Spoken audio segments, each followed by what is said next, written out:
And if you can understand why, the psychology of why they buy, you can predict when and if they'll buy.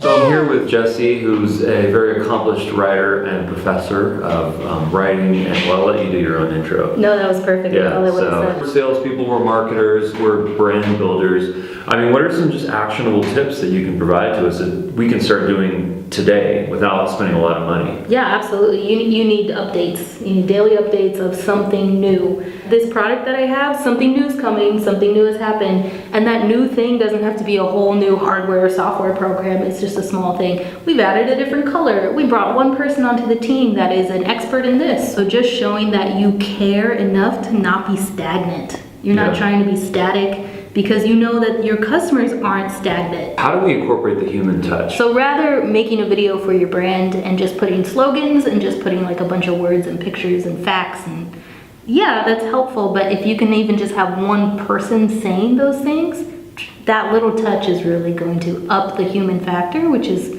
really going to play in the psychology of making sales. Oh, I really enjoyed the blog post that you wrote, which is playing to the ego. Thank you. What do you mean by that, playing to the ego? Playing to the ego is when you are trying to get a customer, you should be trying to play to their ego. So somehow you're making them feel like they're keeping a promise, or they are helping the world, or they're donating to charity. So what they are buying is somehow also making them feel good as a person.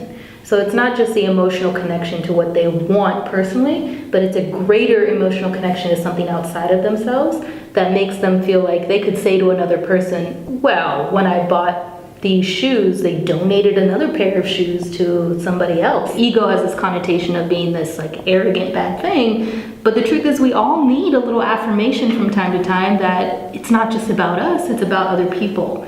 So when we buy something, we like to feel that we are helping someone else by doing that. Scarcity, limited edition? So the scarcity principle, as I'm sure you know as a marketer, is the idea that the more limited edition or exclusive something is, the more people will feel compelled to buy it because they think it's a scarce resource. Yeah. You're aware of the tragedy of the commons? I've heard that before. Yeah, so the tragedy of the commons is mostly an economics term, but is also a sustainability term. It applies to everything in life.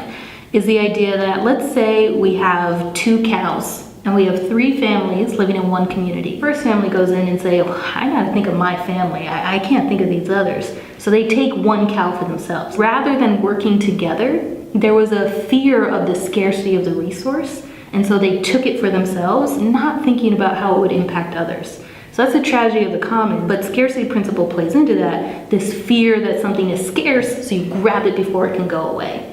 So if you can somehow make your product seem limited edition, exclusive, or scarce, there's only 1 left of these, hurry before it runs out, and up the chances of someone buying.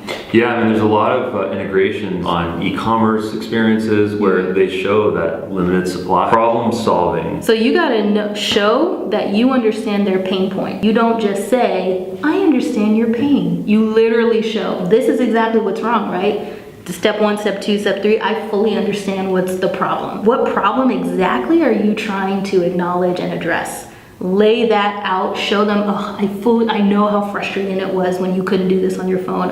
It sucked when you didn't have emoji. Show how frustrating it was for you, and then show exactly how you fix that. Because again, that's gonna make them feel like, you understood me. I can trust you. So be a problem solver. Sometimes companies will only point out the problem. So, oh, this was missing and this was a problem. Buy our product. But they don't say exactly how their product will fix the problem. So that's usually the missing connection. Got it. We talked about scarcity, we talked about the human touch, we talked about problem solving, being honest. I know that was a lot, but there's so much behind what makes someone decide to buy. And if you can understand why, the psychology of why they buy, you can predict when and if they'll buy.